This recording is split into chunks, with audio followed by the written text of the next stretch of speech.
할머니 이제 그만 쉬세요. 그 말이 가슴을 찔렀다. 잠깐 내가 잘못 들은 건가? 아니었다. 손녀는 분명히 그렇게 말하고 있었다. 그 순간 온몸이 굳어버렸다. 바늘을 쥐던 손이 떨렸고 내 입에서는 한숨만 새어 나왔다. 그게 내 인생의 끝이라고 생각했다. 하지만 몰랐다. 그게 내 인생의 새로운 시작이 될 줄은. 나는 오경숙이다. 72살 옷수선집 주인. 새벽마다 실을 꿰고 단추를 달며 하루를 열었다. 내 손길로 사람들은 옷을 고쳐 입었고 그게 내 보람이었다. 그런데 요즘은 보람보다 외로움이 더 컸다. 이제 내 바늘도 녹슬어가고 있었다. 새벽 6시. 골목마다 아침이 깨어난다. 그 소리를 들으며 난 오늘도 가게 문을 연다. 손님들이 뭐라 해도 이게 내 세상이니까. 실 냄새가 나는 인생 나쁘지 않다고 생각했다. 오늘은 교복단 좀 길게 해야겠네. 요즘 아이들 키가 부쩍 컸더라고. 할머니 요즘은 그렇게 안 입어요. 요즘 애들 짧게 입어요. 유행이 바뀌었다고요. 그래? 그래도 우리 동네 학생들은 길게 입던데. 민지는 언제부턴가 내 일마다 참견을 했다. 단추 위치가 이상하다고, 실 색깔이 촌스럽다고. 처음엔 웃어 넘겼다. 이 아이도 나를 위해서 그러는 거겠지 그렇게 믿었다. 잔소리라도 들으니 좋지. 혼자보단 낫잖아. 그때까지만 해도 몰랐다. 그 아이의 말 속에 독이 숨어 있었던 걸. 명절 전날이었다. 손녀 생일이기도 했다. 내가 제일 행복한 날. 아침부터 케이크를 사놓고 옷을 수선했다. 손끝이 부르터도 힘들지 않았다. 내가 만든 걸 보고 웃어주는 얼굴이 있으니까. 그런데 그날은 웃음이 없었다. 초인종을 눌러도 대답이 없었다. 한참을 기다리자 문이 조금 열렸다. 민지가 문틈으로 얼굴을 내밀었다. 표정이 차가웠다. 할머니 저 이사 가요. 제주도로요. 제주도? 왜 갑자기? 직장도 옮기고 새 출발하려고요. 가게는 이번 달까지만 하세요. 가게를? 무슨 소리니? 임대 계약 제 이름으로 바꿨어요. 엄마랑도 상의했어요. 순간 귓속이 멍해졌다. 세상이 기울어지는 것 같았다. 그 가게는 내 평생이 담긴 곳이었다. 처음엔 재봉틀 하나로 시작했던 곳이었다. 손녀가 대학 갈 때 세금 문제로 손녀 이름으로 계약했었다. 그게 독이 될 줄 몰랐다. 내가 왜 내 가게를? 할머니 이제 그만 쉬세요. 몸도 안 좋으시잖아요. 그 한마디에 시간이 멈췄다. 창밖의 햇살도 재봉틀 돌아가는 소리도 모두 사라졌다. 그저 바닥만 보였다. 낡은 마룻바닥에 떨어진 내 손이 나보다 먼저 떨고 있었다.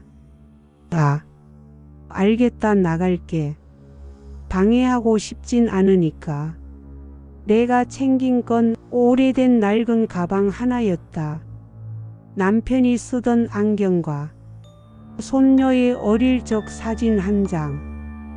그게 다였다. 그래, 다 가져가거라. 가게도 재봉틀도 실도.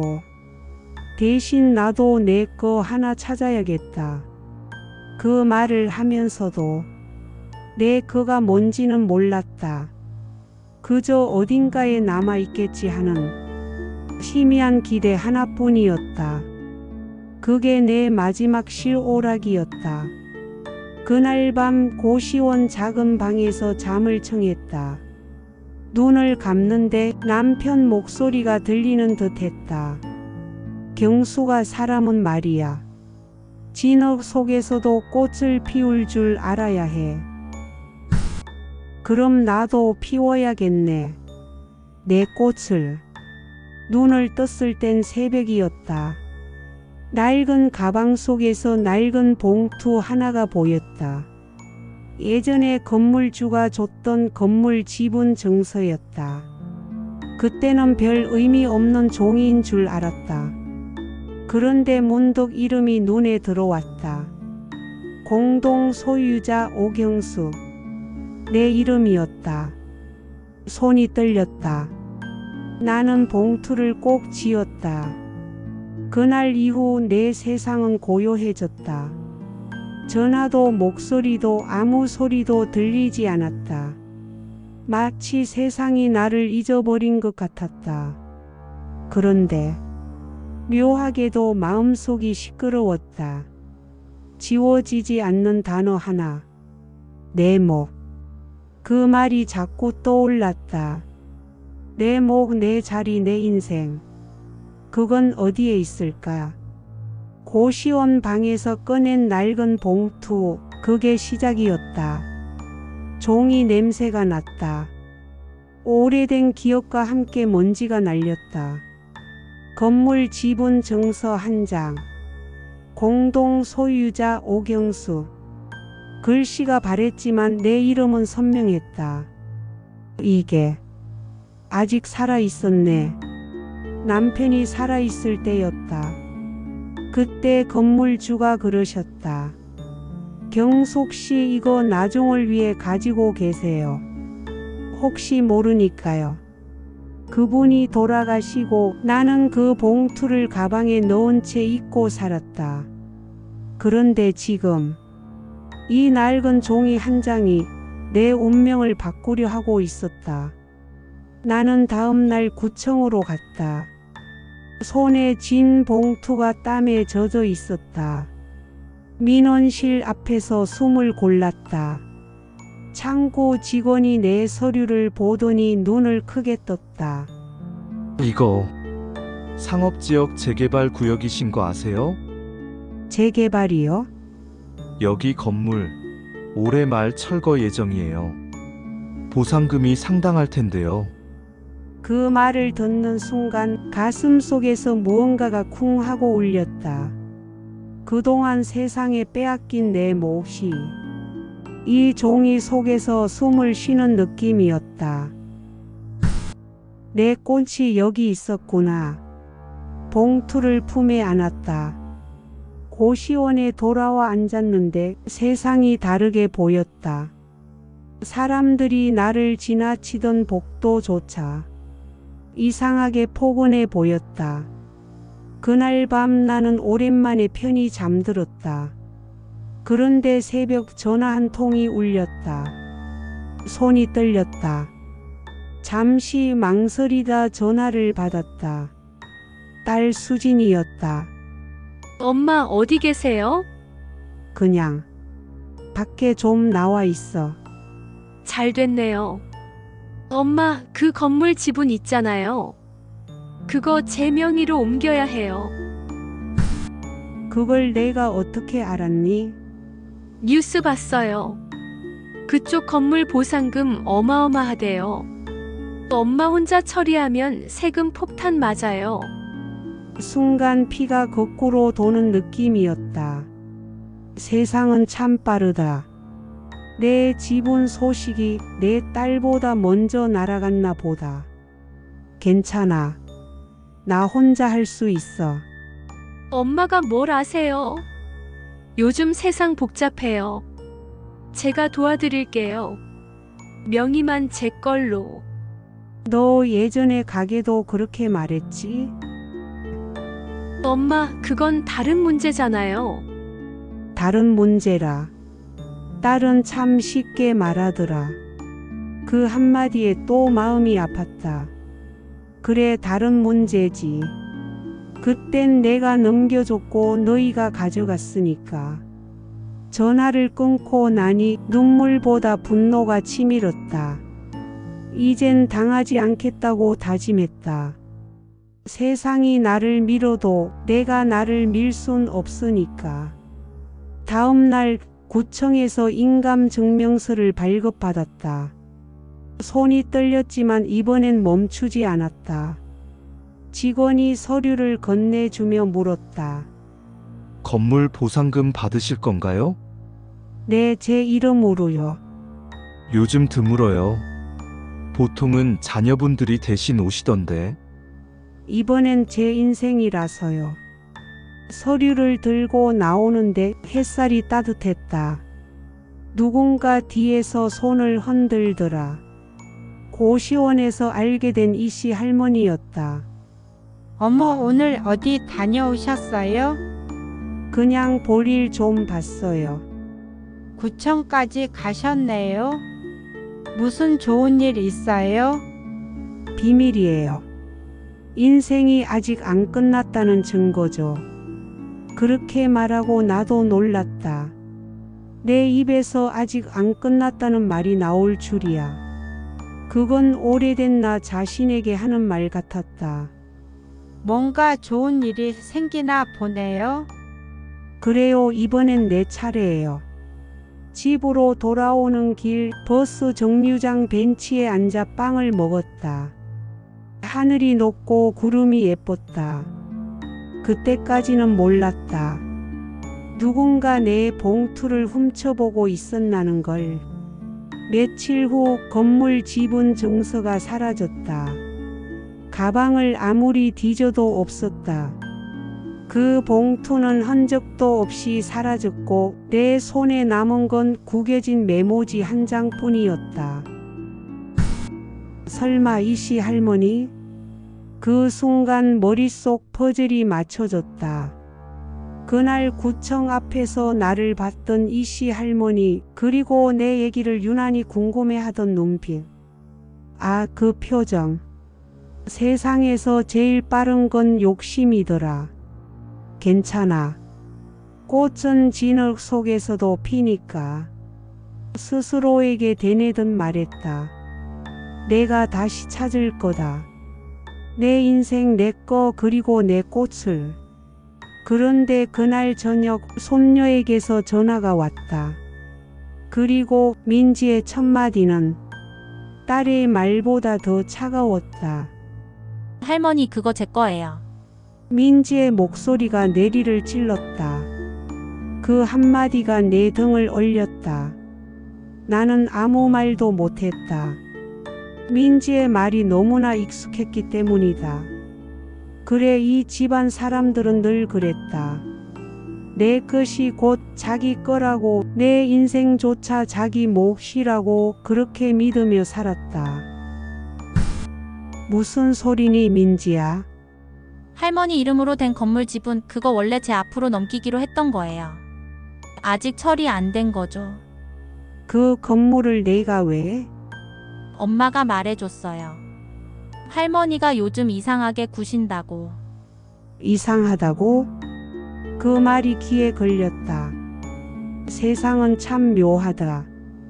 이상한 건 늘 진실을 안 쪽인데 거짓말하는 쪽이 정상인 척을 하더라. 내가 이상하게 구는 건 없고 찾는 게 있을 뿐이야. 찾는 거요. 그 건물 말이죠. 그래. 할머니, 세상이 그렇게 만만하지 않아요.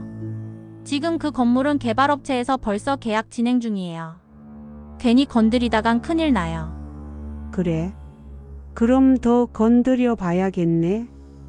그때 확신했다. 내 정서를 훔친 사람, 그건 이씨 할머니가 아니라 손녀였다. 내 정서 내가 가져갔지? 할머니, 무슨 말씀이세요? 그 서류 없으면 너희 계약 못하지. 민지는 더 말을 잇지 못했다. 대신 숨을 크게 쉬며 말을 이었다. 할머니, 세상 그렇게 착하게 안 돌아가요. 그 건물 팔아서 뭐 하시게요? 누가 그 돈 관리해드려요? 그건 내 일이야. 넌 상관 마.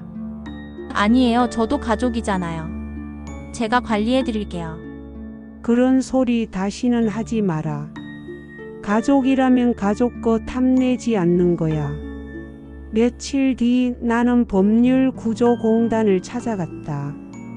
동사무소 근처의 작은 사무실. 무료 법률 상담이라는 팻말을 보고 들어갔다. 변호사는 말했다. 오경숙 씨, 이 건물 지분 정말 귀한 겁니다. 요즘 이런 건 금으로도 못 구해요. 내 이름으로 된 거 꼭 지키고 싶어요. 잘 생각하셨어요. 그런데 재개발 조합원 명단에 이상한 이름이 있네요. 이상한 이름이요? 오경숙 그리고 한민지. 뭐라고요? 한민지는 손녀의 이름이었다. 순간 눈앞이 캄캄해졌다. 민지가 내 이름 옆에 올라가 있었다. 벌써 조합원 명단에 자기 이름을 올린 것이다. 어떻게 그게 가능해요? 서류 위조죠. 이런 일 흔해요. 도장만 있으면 쉽게 만듭니다. 그 말을 듣자 온몸에 소름이 돋았다.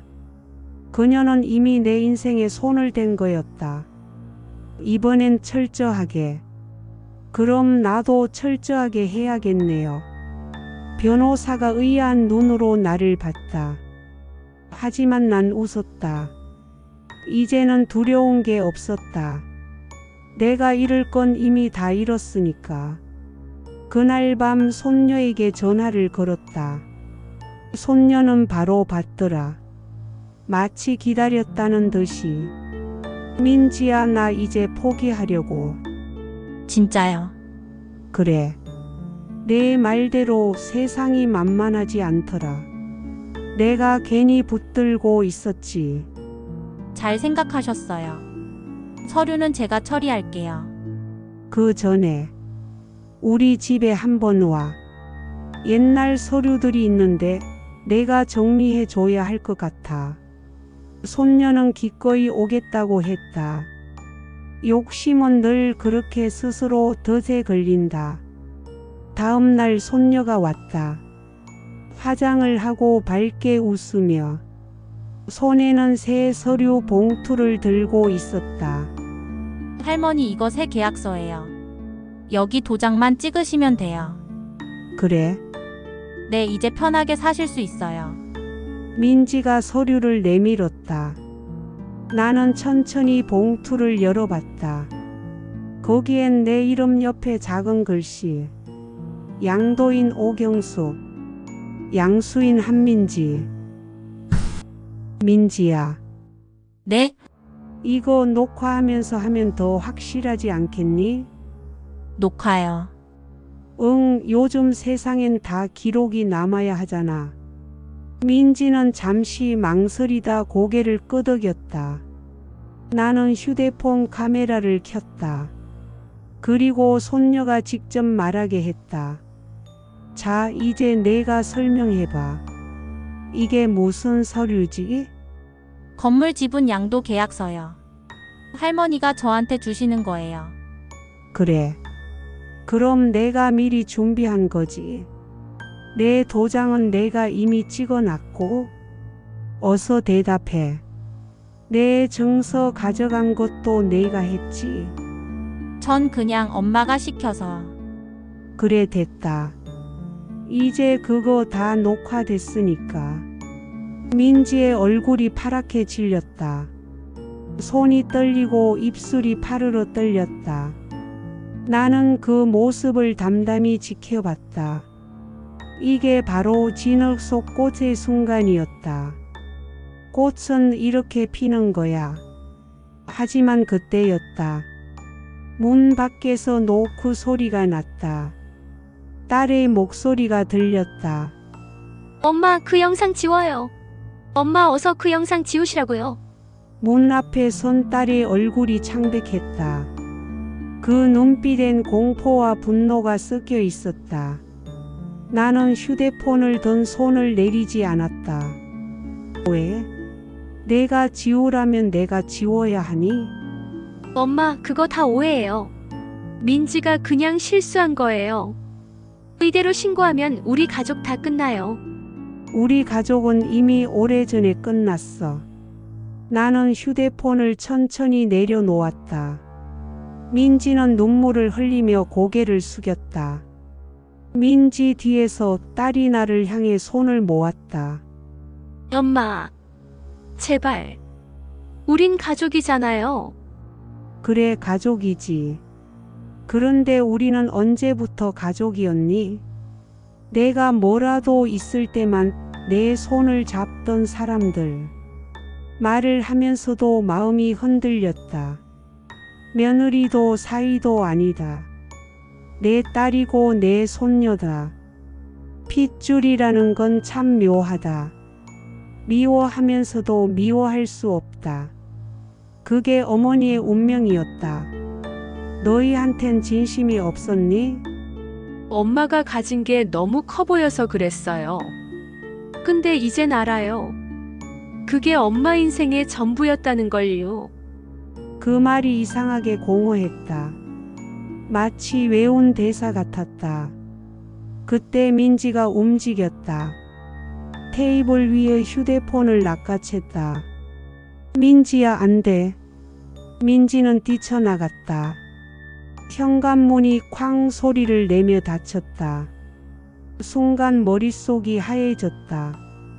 이번엔 절대 빼앗기지 않아. 나는 주머니에서 작은 메모리 카드를 꺼냈다. 그건 예전에 손녀 동영상 저장하던 거였다. 몇 분 전 나는 영상을 그 카드에도 복사해뒀다. 그래, 이제 내 순서다. 민지가 경찰서에 먼저 나타났다는 소식이 들려왔다. 민지는 거짓 진술로 오히려 나를 사기 혐의자로 몰고 있었다. 오경숙 씨, 출석 요청서가 나왔습니다. 저요? 네. 한민지 씨가 영상 증거를 제출했는데 그게 조작됐다고 주장했습니다. 순간 헛웃음이 나왔다. 내 영상이 아니라 민지가 따로 편집한 영상이겠지. 하지만 괜찮았다. 진짜는 아직 내 손 안에 있으니까. 며칠 뒤 경찰서 조사실에서 나는 침착히 메모리 카드를 꺼내 테이블 위에 올렸다. 이거 제 영상이에요. 저 아이가 한 말 다 담겨 있어요. 녹취 동영상이요? 네. 제 눈앞에서 제 이름 도용했다고 자기 입으로 말했습니다. 메모리 카드를 컴퓨터에 꽂자 화면이 켜졌다. 민지의 목소리가 흘러나왔다. 양도인 오경숙, 양수인 한민지. 그 문장이 내 인생의 선고문 같았다. 이건 명백한 문서 위조입니다. 그렇죠. 이번엔 제가 증거를 가져왔으니까요. 민지는 결국 조사를 받게 되었다. 지역 뉴스엔 재개발 보상금을 노린 가족 사기라는 제목이 떴다. 그리고 그 아래엔 피해자의 침착한 대처로 진실 밝혀져라는 문장이 흘러갔다. 며칠 후 고시원 앞 벤치에 앉았다. 바람이 불고 나뭇잎이 흩날렸다. 수선집에서 쫓겨 나온 지 석 달. 이제 내 이름으로 된 통장에 건물 보상금 입금이라는 글씨가 찍혀 있었다. 이게 내게 돌아온 몫이구나. 돈 때문만은 아니었다. 나는 세상에 다시 내 이름을 새긴 거였다. 그게 진짜 보상이었다. 누구도 내 인생을 대신 살 순 없어. 그 말이 마음속에 오래 울렸다. 그때 뒤에서 발소리가 들렸다. 낯익은 그림자 딸이었다. 엄마, 나 이제 알았어요. 엄마가 얼마나 강한 사람인지. 강해서 살아남은 게 아니야. 살고 싶어서 강해진 거지. 우리는 한참을 말없이 서 있었다. 바람이 지나가고 낙엽이 흩날렸다. 잠시 후 그녀는 가방에서 작은 편지를 꺼냈다. 이건 민지가 쓴 편지예요. 그래, 사람은 실수도 하니까. 편지엔 짧은 문장이 적혀 있었다. 할머니 그때 왜 웃으셨어요? 나는 웃음 대신 한숨을 내쉬었다. 그리고 답장을 썼다. 진흙 속에서도 꽃은 피거든. 내 인생이 진흙탕 같을 때가 많았다. 남에게 짓밟히고 지워지고 버려졌지만 그 안에도 빛나는 게 있었다. 그게 내 이름이고 내 몫이었다. 이제 나는 안다. 꽃은 누가 피워주는 게 아니라 진흙을 견딘 사람이 스스로 피우는 거라는 걸 이제야 보이네. 내가 얼마나 아름다운 사람이었는지. 3달 뒤 나는 새 수선집을 열었다. 작지만 깨끗한 가게. 창문으로 햇살이 들어오고 재봉틀 소리가 경쾌하게 울렸다. 손님들이 하나둘 찾아왔다. 경숙 씨, 여기 있었네요. 다시 가게 열었다면서요. 그래요, 이번엔 제대로요. 가게 문 위에 걸린 간판. 오경숙 수선집. 내 이름이 당당히 새겨져 있었다. 그날 오후 누군가 문을 두드렸다. 민지였다. 민지는 많이 야위어 있었다. 할머니. 들어와. 민지는 들어와 구석 의자에 조용히 앉았다. 한참을 침묵이 흘렀다. 할머니 저 정말 미안해요. 알아. 전 그게 당연한 줄 알았어요. 할머니 거는 우리 거고 가족이니까 나눠 가지는 거라고. 그건 나누는 게 아니라 빼앗는 거야. 이제 알았어요. 너무 늦게요. 나는 재봉틀 앞에 앉아 바늘에 실을 꿰었다. 익숙한 동작, 편안한 손길. 민지야, 사람은 말이야. 실수할 수 있어. 그런데 중요한 건 그 다음이야. 다음이요? 그래, 실수를 인정하고 다시 바로 세우는 거. 그게 진짜 용기지. 민지의 눈에서 눈물이 떨어졌다. 나는 천천히 손을 뻗어 민지의 손을 잡았다. 주름진 내 손과 젊은 민지의 손. 그 사이에 온기가 흘렀다. 다시 시작할 수 있어. 너도 나도. 할머니. 그런데 이번엔 제대로 해. 내 이름으로, 내 힘으로. 그녀는 고개를 끄덕였다. 그리고 가게를 나서면서 뒤돌아봤다. 할머니 저 다시 올게요. 그래, 언제든 와. 문이 닫히고 다시 조용해졌다. 나는 재봉틀을 돌렸다.